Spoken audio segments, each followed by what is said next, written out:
तो जो व्यक्ति जीवामृत डाल दिया जमीन में, वो जिंदगी भर के लिए भूल जाए कि डीएपी हमें डालनी है, नहीं डालनी है। भूल जाओ कि डीएपी कोई चीज होती है, कोई चीज होती ही नहीं है। अगर साइंस के हिसाब से भी चलेंगे तो जो किसान आलू में जैसे आप लोग आलू के आगरा के किसान हो, 1 एकड़ आलू बोते हो तो 5 कट्टा डीएपी डालते हो। 5 कट्टे डीएपी में 1 कट्टा 1.25 कट्टा केवल डीएपी यूज में आती है। 3.5 पौने 4 कट्टा वहीं पड़ी रहती है। 20 साल से आलू कर रहे हो तो जानते हो वहां कितनी डीएपी पड़ी है? 30-40 कट्टा डीएपी वहां रखी है। 60 साल तक, आने वाले 60 साल तक आप डीएपी मत डालना, बस जीवामृत डालते रहना। मेरे साथ ये आगरा के किसान हैं और ये जीवामृत लेने आए हैं। हर रोज 2-4 लोग यहाँ से जीवामृत लेने आते हैं और ये है हमारा जीवामृत। जीवामृत हमेशा इस तरीके का कलर में आएगा और कलर इसका थोड़ा सा चेंज हो जाता है भोजन के, जैसे इसमें आटा और चीनी दोनों हैं इसलिए ऐसा कलर है।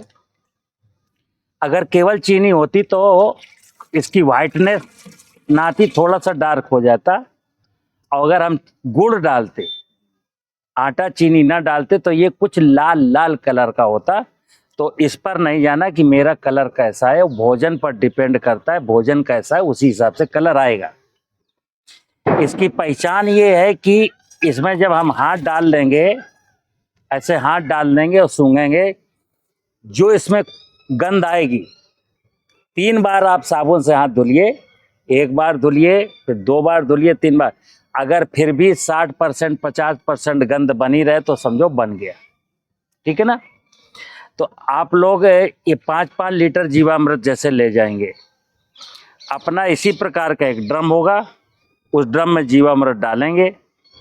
जिसको 50 लीटर बनाना है वो 7 किलो चीनी डालेगा, जिसको 100 किलो बनाना है वो 14 किलो चीनी डालेगा, जिसको 200 लीटर बनाना है वो 28 किलो चीनी डालेगा। वन टाइम 28 किलो डालो, चाहे 14 किलो डालो, चाहे 7 किलो डालो। ठीक है ना? जो 5 लीटर ले गया और 50 लीटर बनाएगा उसका ये 15-20 दिन में बन जाएगा। जो 5 लीटर ले गया 100 लीटर बनाएगा उसको ये 30-35 दिन में बन जाएगा। जो 5 लीटर बनाएगा और 5 लीटर ले जाएगा 200 लीटर बनाएगा उसका ये 50 दिन के आसपास लगेगा। जामन ज्यादा है, मटेरियल कम है तो जल्दी जमेगा। और भाई एक आदमी 50 लीटर बना रहा है 5 लीटर से, तो वो जामन ज्यादा है, जीवाणुओं की संख्या ज्यादा, तो जल्दी बन जाएगा।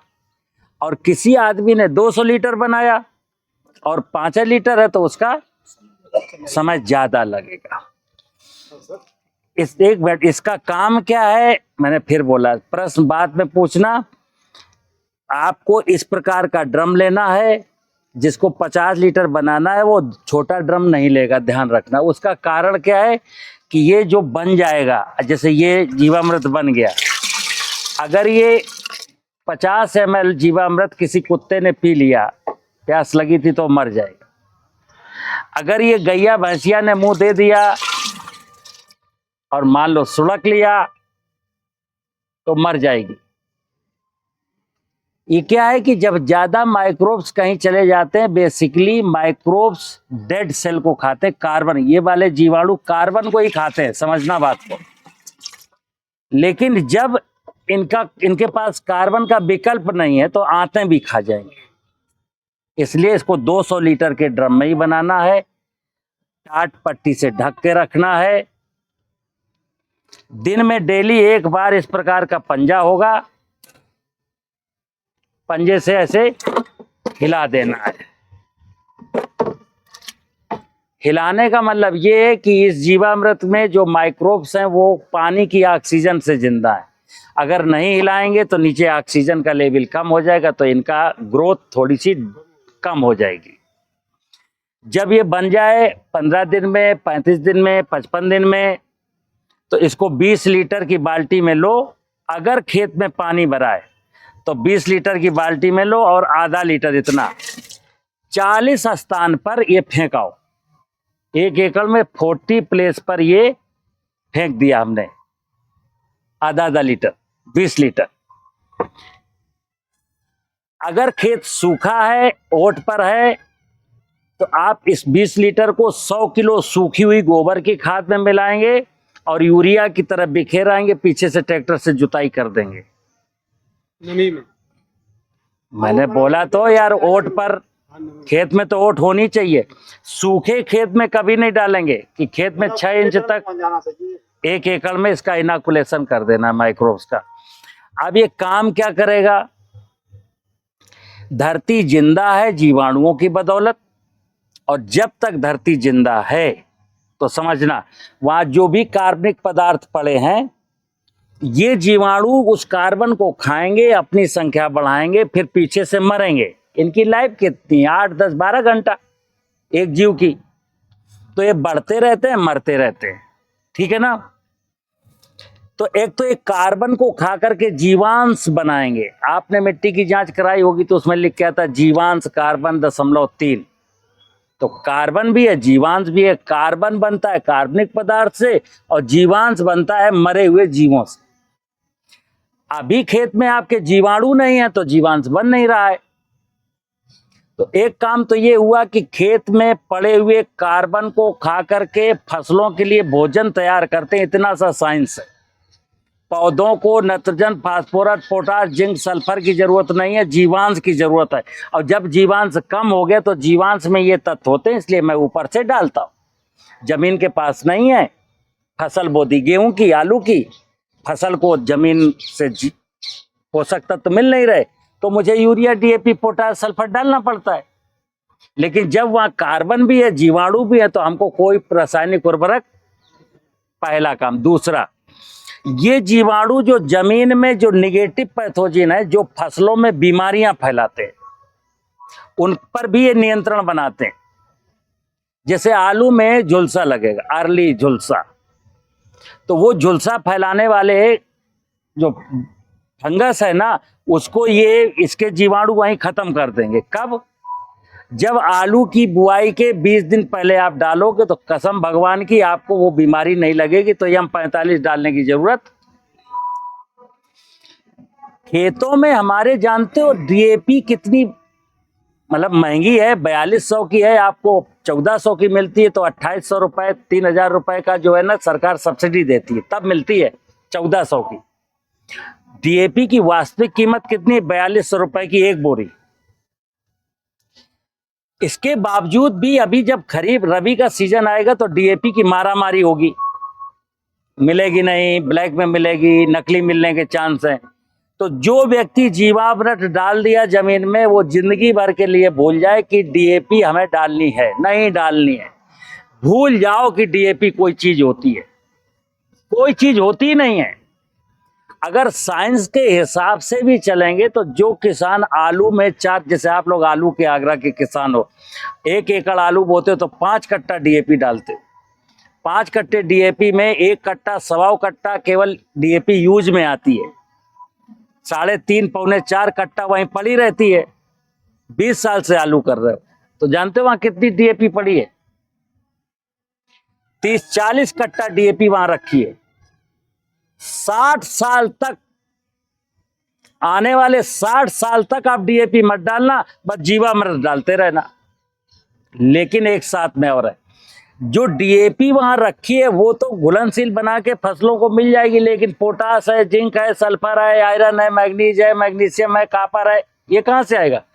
इसके लिए जमीन में कार्बनिक पदार्थ जरूर डालते रहना, यानी गोबर की खाद, फसलों के अवशेष, ऐसा। खरपतवार को बीडीसाइड से कभी मत पाओ। मैंने अभी अंदर आपको बताया, केवल जीवन में ध्यान रखना, 2 सत्य हैं। हमारे जीवन का जो संबंध है वो है आदि पिता सदाशिव यानी जमीन, शिव माने धरती माता, शिव माने धरती। और जब माता शब्द आ जाता है तो माता के ऊपर, धरती के ऊपर खड़ी हुई नाना प्रकार की वनस्पतियां, ये मां पार्वती हैं, जिनका नाम है आदि शक्ति मां दुर्गा। हमारा जीवन 2, एक मेरा पिता है आदि पिता सदाशिव, और एक मेरी माँ है आदि शक्ति माँ दुर्गा, जिसको मैं पार्वती कहूँ या वनस्पति जगत कहूँ। तो ये शिव और वनस्पति जगत यही सारे जीवों को पालता है। आदमी हो, कुत्ता हो, बिल्ली हो, घोड़ा हो, गधा हो, ऊंट हो, बैल हो, भैंसिया हो, बकरिया हो, हिरन हो, खरगोश हो, क्या खाते हैं सब लोग? वनस्पतियां। वनस्पतियों का मतलब है माँ पार्वती का दूध। माँ पार्वती को हम लोग खा के जिंदा हैं। और माँ पार्वती कहां उगती हैं? शिव बाबा की छाती पर। तो शिव बाबा ने पिया था समुद्र मंथन का विष। तो शिव बाबा कहते हैं कि हमको इंसान से कि हे पुत्रों, तुम हमको जितना भी कचरा है, जितना भी तुम्हारे लिए अनुपयोगी चीज है, सब हमको ले आओ और मेरे गण यानी कि जीवामृत के जीवाणु, ये शिव के गण, ये उस कार्बनिक पदार्थ को सड़ाएंगे, मरेंगे, जीवांश पैदा होगा और फिर खेत में जो कुछ भी बोगे उसका भोजन है जीवांश। अगर इतनी बात किसान को समझ में आ जाए कि धरती पर कार्बनिक पदार्थ डालने हैं, जीवाणु जो शिव के गण है उनको मरने नहीं देना है, और मर गए हैं तो हम डाल देते हैं, तो कार्बन है, जीवाणु है, खूब जीवांश बन रहा है। अब चाहे आलू बो, गन्ना बो, आपको नाइट्रोजन, फास्फोरस, पोटास के बेवकूफी में फंसना ही नहीं है। और चूंकि जमीन में ये पॉजिटिव पैथोजन है तो नेगेटिव पैथोजन को वहां खत्म कर देते हैं, तो किसी फंजीसाइड की जरूरत नहीं है। और अगर खेतों की मेड़ों पर पेड़ रख गए, 150 चिड़ियां आ गई, तो कीड़ों का भी इंसेक्टिसाइड की जरूरत नहीं है। बस एक खरपतवार जरूर रह जाता है, तो खरपतवार को कभी बीडीसाइड डाल के मारना नहीं चाहिए, क्योंकि खरपतवार माँ पार्वती है। किसी ना किसी का भोजन था और किसी का भी नहीं था, वो तो शिव बाबा को मजबूत। देखो, शिव और पार्वती एक दूसरे की पूरकता में जी रहे हैं।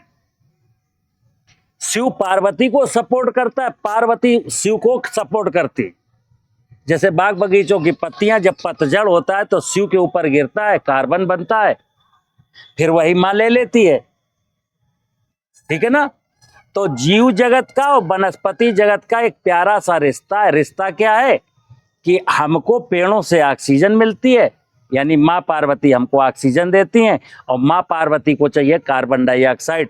मैं जब श्वास छोड़ता हूँ तो CO2 निकालता हूँ, तो CO2 में से जो C का मॉलिक्यूल है वो माँ पार्वती ले लेती, यानी वनस्पतियाँ ले लेती हैं, उससे कार्बोहाइड्रेट बना देती हैं, जो फिर मैं खाता हूँ फल के रूप में, सब्जी के रूप में, अनाज के रूप में। फिर मैं मल विसर्जित करता हूँ, ये मल फिर धरती में गया और फिर जीवाणुओं ने खाया, फिर जीवांश बन गया। तो गिव एंड टेक की कहानी है। हम शिव को कुछ देंगे तो शिव हमको कुछ देगा। इधर क्या हुआ, हमने शिव को देना बंद कर दिया। बंद क्या कर दिया? बंद करा दिया गया, क्योंकि यूरिया, DAP, पोटास आपको सुलभ करा दी गई कि भाई ये डालो, बहुत आसान है। हमको भी आसान लगा, कौन गोबर में हाथ साने, कौन कचड़े में हाथ डाले। तो क्या हुआ, जो दर्शन शास्त्र था, जो भगवान की व्यवस्था थी, वो सब छिन्न भिन्न। भगवान और भगवान की व्यवस्था के साथ रहना, ध्यान रखिएगा। भगवान मतलब पंच महाभूत, और पंच महाभूत की व्यवस्था है 84 लाख योनियों की वनस्पतियां एवं जीव, उसी में से मैं एक इकाई हूं। इनके साथ परस्परता में मिल करके जीने का मतलब है ज्ञान, और जहां ज्ञान है वहां कोई समस्या नहीं, और जहां अज्ञान है वहां समस्याएं ही समस्याएं हैं। और अज्ञान में जो समस्याएं पैदा होती हैं उन समस्याओं का कोई निराकरण भी नहीं है। हाँ, चंद लोगों का बिजनेस जरूर चलता है। जैसे अज्ञान की वजह से ही हम बीमार हुए, तो चिकित्सा विज्ञान का धंधा चलो। हमारी अज्ञानता का कारण ये कि पशुओं में बीमारियां फैल गई, तो वेटनरी साइंस का धंधा। हमारी अज्ञानता का कारण है कि जमीन को फर्टाइल नहीं रखा, इस माया को नहीं समझा, तो फसलों को पोषक तत्व की जरूरत पड़ने लगी, फसलों में बीमारियां लगने लगी, तो बाजार आधारित खेती हो गई। खेती क्या हो गई? बाजार आधारित। यानी कि हमको फसल को पालने के लिए पोषक तत्व भी लाना है, फसलों में बीमारियों से बचने के लिए फंजीसाइड भी लाने हैं, जब कीड़ा लगेगा तो इंसेक्टिसाइड भी लाना है, और जब खरपतवार होंगे उनको मारने के लिए बीटीसाइड भी डालना है। तो किसान फंस गया, जितना कमाता है सब बाजार में लुटा आता है। इसीलिए देखिए, देश में खाद्यान्न की, फल की, सब्जी की कमी नहीं है, प्रचुर मात्रा में खूब चीज़ें पैदा हो रही हैं, सबकी बल्ले बल्ले हो रही है, लेकिन किसान कर्जदार हो गया। तो मैं देश के किसानों को कहता हूँ, कर्जा से मुक्ति पानी है, धनाढ्य किसान बनना है, जीवन को स्वस्थ रखना है, सुखी रखना है, तो धरती माता को और पार्वती को समझना पड़ेगा, भगवान और भगवान की व्यवस्था को समझना पड़ेगा। हम अगर भगवान और भगवान की व्यवस्था को नहीं समझेंगे तो धार्मिक अनुष्ठानों के नाम पर चाहे जितने आडंबर कर लो, कुछ भला होने वाला नहीं है। इसलिए मैं कहता हूँ कि पूजा, धर्म और कर्म एक ही चीज़ है। जब भगवान और भगवान की व्यवस्था को समझता हूँ और उसको सही बनाए रखने के लिए कर्म करता हूँ, उसी का नाम कर्म है, और कर्मों को ही पूजा कहेंगे, और वही मेरा धर्म है। कर्म, धर्म और पूजा एक ही शब्द है। भगवान और भगवान की व्यवस्था को अक्षुण्ण बनाए रखना, नष्ट ना होने देने के लिए मनुष्य को जो काम करना, वो काम अगर करता है तो वो धार्मिक अनुष्ठान कहलाता है। अगर धरती बंजर हो गई, माँ पार्वती को मैं बीटीसाइड डाल के मारूंगा, शिव की सेना को इंसेक्टिसाइड डाल के मारूंगा, उसके बाद मैं दावा करता हूँ, दुनिया के चाहे जितने बड़े बड़े धार्मिक लोग, चाहे कितने ही बड़े धार्मिक आयोजन क्यों न कर लें, मरना सबको है। ठीक है ना? नमस्कार। अब आप